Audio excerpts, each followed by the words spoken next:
Assalamualaikum guys, dan apa khabar semua kawan-kawan? Ini antara perkara yang saya nak cakap dah benda ni. Saya kerja dekat Pejabat Perdana Menteri. So saya dengar banyak rumours. This rumours is the one that I heard. Ada satu daripada negeri SG4 ni, SG4 ni telah menerima peruntukan untuk tempatan banjir. Tapi duit tempatan banjir tu dia tak gunakan untuk buat tempatan banjir, sebab duit ni kena lalu kerajaan negeri. Kerajaan negeri kena buat tempatan banjir ni, panggil kontraktor sebagainya. Sebab dia tak guna duit tu untuk buat tempatan banjir, dan dia gunakan duit tu untuk bagi kepada ahli parlimen dia yang dikatakan tak dapat peruntukan dan sebagainya. So duit tu sekarang dah tak ada untuk buat tempatan banjir, minta lagi dekat PM. This rumours yang I heard.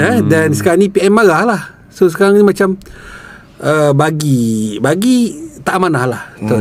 Tak ada amanah di situ.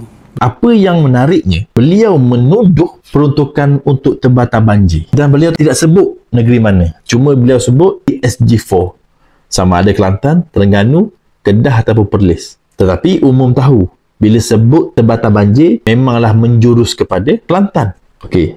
Apa yang beliau ucap, duit peruntukan untuk tempatan banjir sudah disalurkan kepada kerajaan negeri. Malangnya, kerajaan negeri tersebut menggunakan peruntukan daripada kerajaan pusat diagihkan kepada ahli-ahli parlimen yang dinafikan peruntukan. Wal-iyazubillah. Dan minta lagi dengan PMX, menyebabkan PMX marah. Bagi aku sangat dangkal, menuduh sembrono. Dan aku cabar beliau supaya buat press conference bagi tahu negeri mana yang kamu maksudkan, supaya senang negeri terbabit mengambil tindakan undang-undang. Umum tahu, projek tempatan banjir adalah projek daripada Kerajaan Persekutuan. Sudah tentulah bajet untuk projek tersebut direct daripada Kerajaan Persekutuan kepada kontraktor-kontraktor yang dipilih.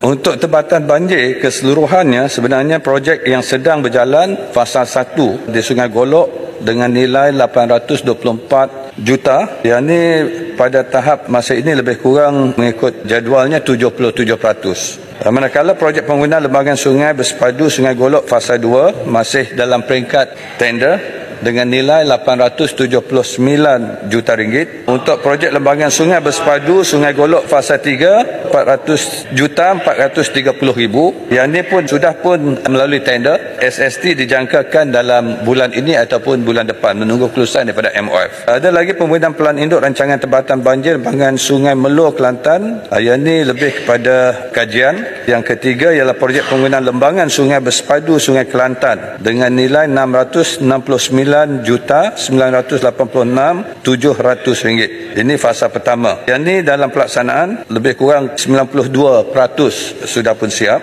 Dan kos pembangunan lembangan sungai bersepadu Sungai Kelantan, yang ini peringkat pra pelaksanaan, dijangkakan SST dikeluarkan dalam bulan ini. Yang ini dengan nilai 1,064,685 bilion ringgit. Jadi ini yang projek-projek untuk tempatan banjir. Di samping projek yang saya katakan loji rawatan air yang sedang kita laksanakan, ini juga adalah program-program daripada Kerajaan Persekutuan. Ini adalah satu fitnah. Faman ya'mal misqala zarratin khairan yarah wa man ya'mal misqala zarratin syarran yarah. Setiap apa kebaikan yang kamu buat walaupun sebesar zarah pasti akan ada dalam buku amalan kamu. Begitu juga setiap apa kejahatan walaupun sebesar zarah yang kamu lakukan sudah pasti akan tercatat dalam buku amalan kamu. Silakan terus dengan fitnah kamu ini.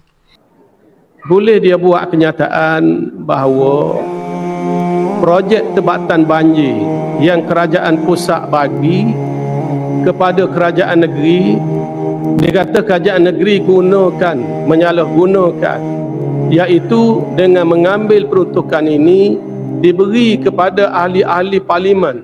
Jadi kerajaan negeri ambil duit ni bagi kepada ahli parlimen. Sebab tu tempatan banjir itu tak siap.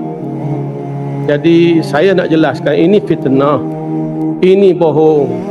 Tempatan banjir itu projek persekutuan, bukan projek kita.